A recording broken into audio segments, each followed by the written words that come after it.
Alright guys, October 12th, another beautiful evening, 40 degrees. We're after that buck I call Crabs, and we're in his home core. Last year I filmed him right there on that scrape, and this has been a learning experience with this deer, just about everything. He stood right there almost the whole evening, just piddled around at that scrape because he had his doe group fed out into that bean field and he didn't want to walk out in the wide open. There's just been so many encounters with him. The other end of this food plot, I filmed him October 20, I think it's like 26 last year. Real windy day, and he popped out. Well guys, October 25th here. I'm hoping that Crabs buck is bedded on this hillside right here. We had a south wind today, and that hillside's north facing, so I'm hoping that he bedded there and he'll feed out this direction. So that's the hope. We'll see how it goes. What an awesome sit tonight, guys. You know, as the night wore on, I kept getting more and more confident Crabs was going to show up. We had all kinds of bucks out here sparring and does making a ruckus. It had all the makings, boy. I thought it was going to happen, but it was a great sit nonetheless. November 4th, we're back in that area I've been hunting crabs. We're just on the east end of that food plot we've been hunting. A couple days ago, we hunted in a little draw right down there. Late October last year, we filmed that Crabs buck just right here. He was out here for probably an hour, so we're hoping for a repeat tonight.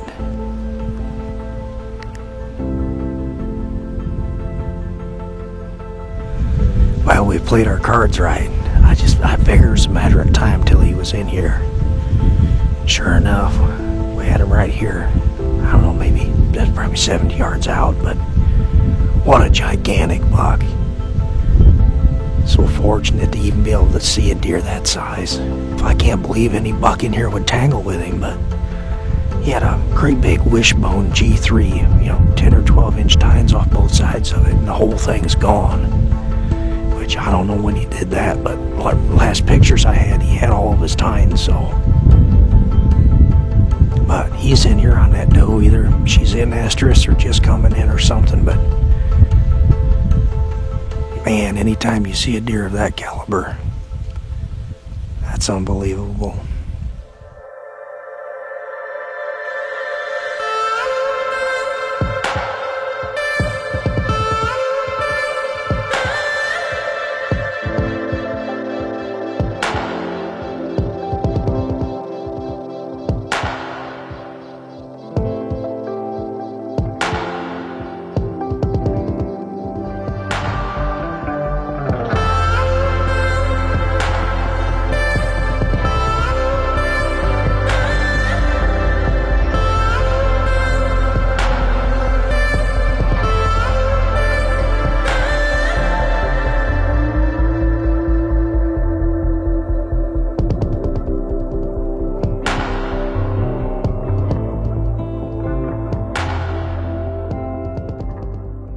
Alright guys, if you've been watching my video blog at all, a couple weeks ago, I asked if you guys just want to see deer, or would you like to see some of the setups and some of the informational stuff that goes in it.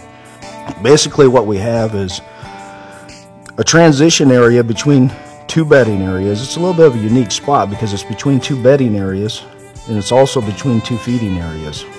And so this spot right here, if you looked at it on an aerial, it looks great. You got tree line coming down here, tree line here, drainage. So this is a spot you would pick up on an aerial pretty easily. We've got this loaded up with food, and so what we're trying to get them to do is, as they feed out of these bedding areas into this food source, we're trying to get them to move through this gap right here.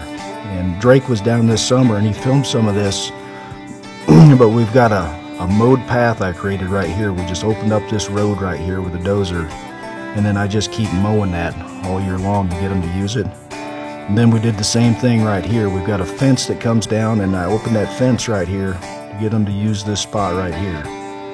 We've got a redneck blind and a tree stand both right here. And of course, if it's raining, we need to get the camera gear out of the weather. We've got the redneck set up there, and if we want to just be out in the weather or whatever, we got a tree stand set up there. That's just one setup we've got right there.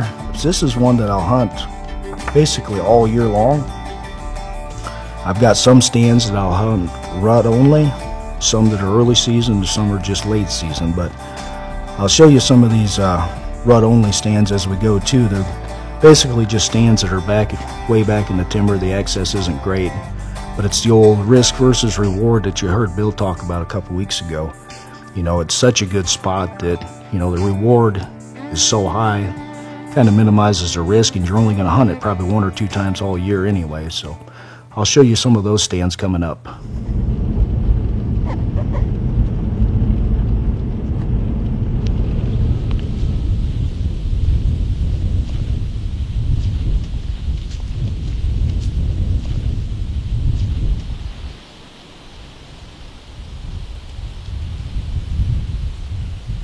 Alright guys, we're back here, November the 9th. This is the afternoon. This morning we hunted just about 200 yards east of here. Matter of fact, you can see the green source right there. We're just on the other side of that walnut tree where we've been hunting that crabs buck. He's been feeding right there, not far from here. So the winds are gusting about 25 or 30 this afternoon, so we decided to go to this redneck. I thought we might get some swirling winds, so we do pick up one more little funnel if they come down this tree line where we opened up that fence gap right there. It goes right by this redneck, so we do pick that up at least. We'll sit in here for a few hours, see what happens. They ought to feed pretty good. It feels like a late season hunt. Cold and windy and snow on the ground, so I bet we see some deer.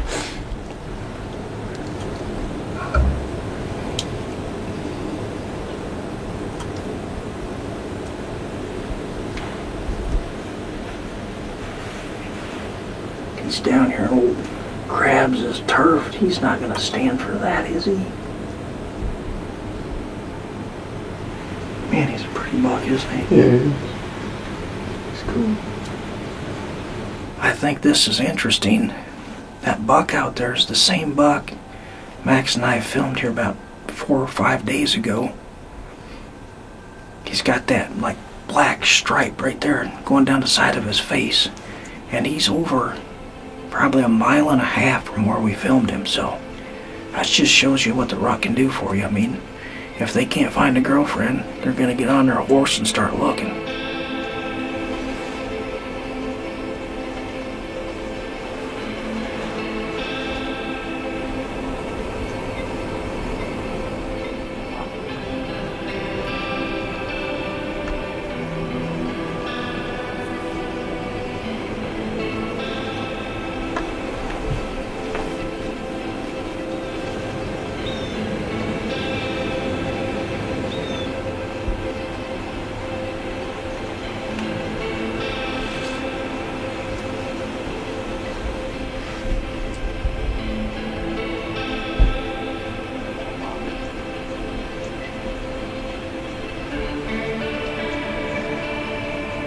That big buck and his doe, they just ran out because we had 2 does get bumped by a buck up this fence line. And these other deer could hear that. They spooked and all ran off. Max just saw the crabs buck out on this side as well, so we didn't get to film it, but hopefully he'll come this way.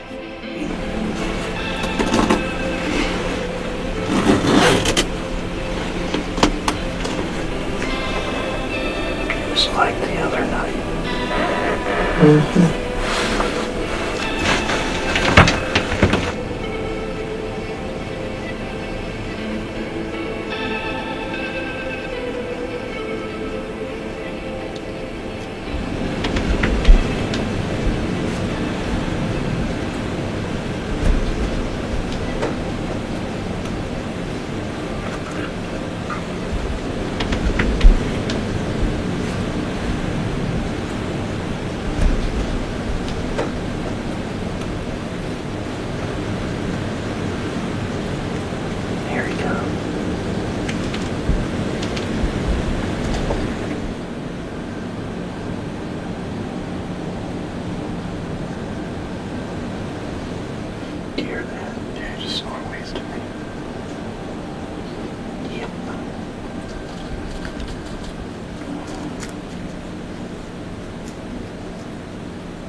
honest with you.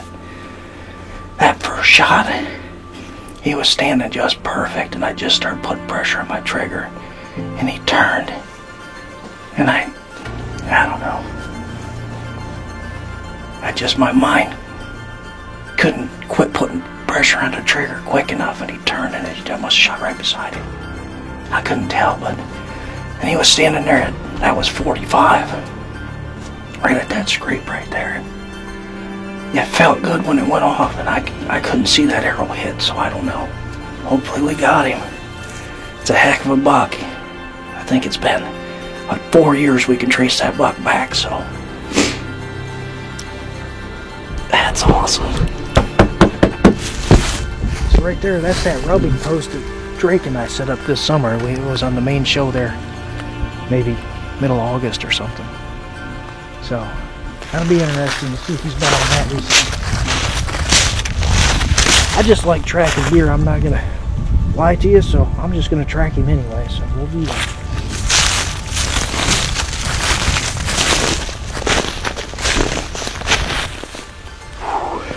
That's a giant, guys.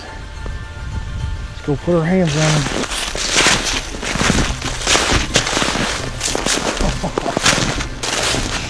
Look at the length. Unbelievable, he busted that whole G3 off right there. Oh my word. That G2 right there is insane. And that 3's not far behind it. That is crazy. And right here, that's how he got his name. He had crab claws on both sides. Let's get a tag on him. Get him loaded up. It's a heck of a night. Alright guys, we wanted to get him out here in the daylight. This is the day after, of course. Just kind of talk about him a little bit and talk about some of the history I had with him. He was really a cool deer to watch over the years. We can trace him all the way back to 2015. We had just a few trip pictures of him. And then 2016 I really started to see him a lot. This is what he looked like in 2016 right here. And it was almost like he followed me around the farm in 2016. I'd hunt the south end of the farm and I'd see him in the morning, go hunt the north end, and I'd see him in the afternoon. So it was really cool to see. And you know, at that time he had quite a personality on him. I'd see him pester some of the older age class bucks. He'd follow them around trying to pick fights with them, and it was just really a cool deer. And then the following year would be 2017. This is what he turned into, and he just blew up into a crazy deer. We figured he was 5 years old right here, and we saw him a few times bow hunting, a couple times gun hunting. And this year now, he was a little more sporadic down there early in the year, but I don't think he was very far away. And I know a couple of the hunts I remember seeing he'll be down here eventually. And sure enough, once he moved in down there, he just owned the place down there, and he's just real aggressive. None of the other bucks wanted to even get close to him for the most part. So it's just really a neat deer to watch over the years. And like I said, buck of a lifetime. It's a shame he broke this big G3 off here. It was a big split G3 wishbone kind of point, but still amazing trophy nonetheless. Just fortunate to be able to hunt a deer of this caliber. One more thing before I let you guys go. A couple days, it's Veterans Day, and I just want to take a second to thank all the veterans. And without you guys, you know, we wouldn't be able to do this. So thank you.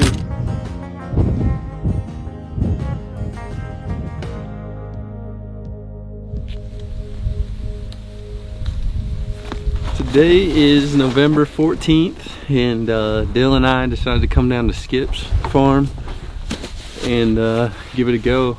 The weather is kind of warmed up, but we got 5 or 6 deer in here that we're gonna go after. Hopefully we can get in here clean. We got a little bit of a walk. We're gonna sit up on top of this big ridge of timber and hopefully catch these deer coming out to this food plot. So with any luck, hopefully we'll have one of them come by, and it'll be a good night if anything else.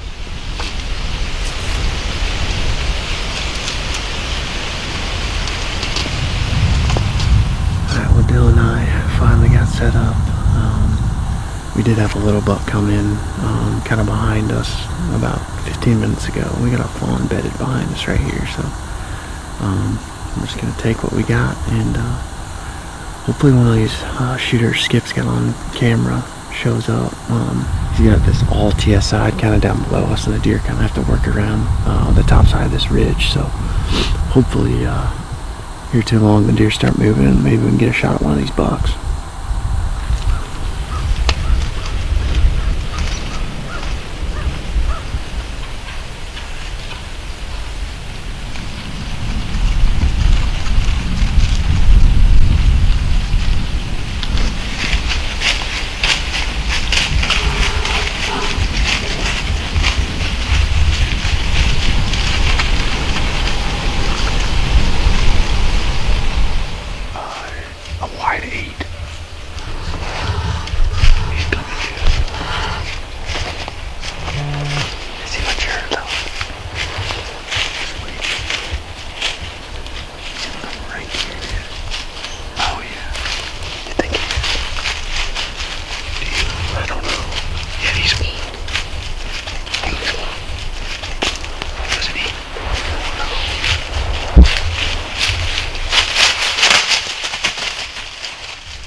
Back.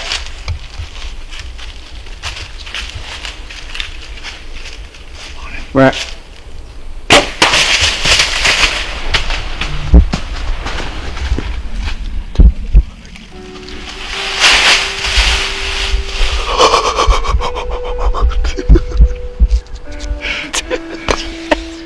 Never seen anything like that, dude.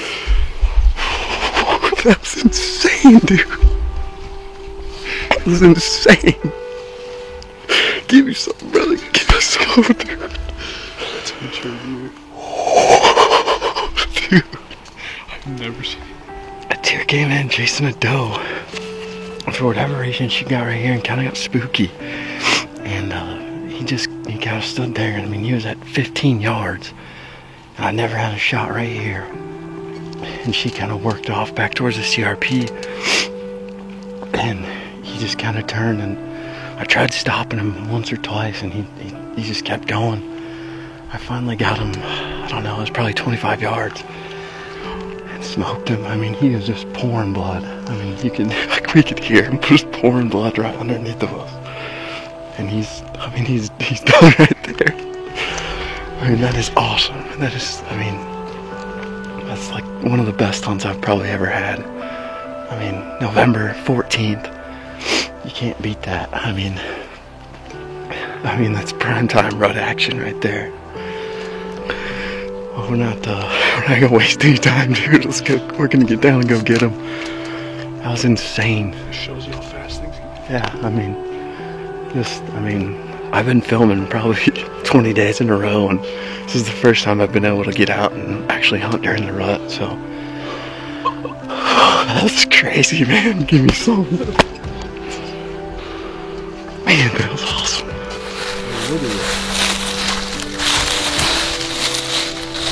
Big old head on him. Sweet. The track job was non-existent. As you guys saw, he expired probably less than 10 yards away from our tree stand, and man, I couldn't be happier. I mean, just he came in dogging that doe right down the trail, and me and Dill were talking, and we didn't think it was gonna happen. I mean, that doe kind of freaked out, and I don't know if she smelled us or what happened, but the blood on the ground was crazy. I mean, we could hear it pouring out of him when he was right underneath of us, and like I said, he didn't go 10 yards away from the tree. And I couldn't be happier. I mean, big old mature bruiser Iowa buck. I mean, he's got scars on his face and just tore up all around his neck. I mean, this is what November's all about, you know. I mean, this is what we all live for. We're gonna get him tagged up, get him out of here, and meet up with Skip and Mitch, and hopefully they can help us drag him out of here. I don't think me and Dill are gonna be able to do it by ourselves. So, man, what an awesome start to the rut, and hopefully we can just, as a team, keep it going. It's November 24th, and we're at about the tail end of the primary rut now. The morning activity is pretty slow for the most part, but the evenings can be really good if you can get around food. Behind me there's a small plot that's starting to fill up with deer, so I have to be a little bit careful about how loud I talk, but this is what we're going to see now for almost, I would say, the whole rest of the season. We've got this cold front rolling in. All these deer are going to be focused on food now. What rutting activity is left is going to take place around the food. So if you've got any place in your hunting area that hasn't been combined yet, or some kind of a prime area where there's a lot of food left, that's where the deer are going to be. So spend your time scouting those spots. Be patient, watch from a distance, figure out exactly how the deer are using it, and then move in and take advantage of that pattern, because it's definitely the best opportunity now for the whole rest of the season. Well, we've had a lot of fun with Owen's hunt and him explaining how he killed this great buck, a little bit of the history of the deer. So next week, I'm not sure what we're going to have for you just yet, but hopefully we can come up with something that's just as good as Owen's hunt for crabs. Well, I appreciate you joining me. We'll see you right back here again next week for the next episode of Midwest Whitetail. And remember to always dream big.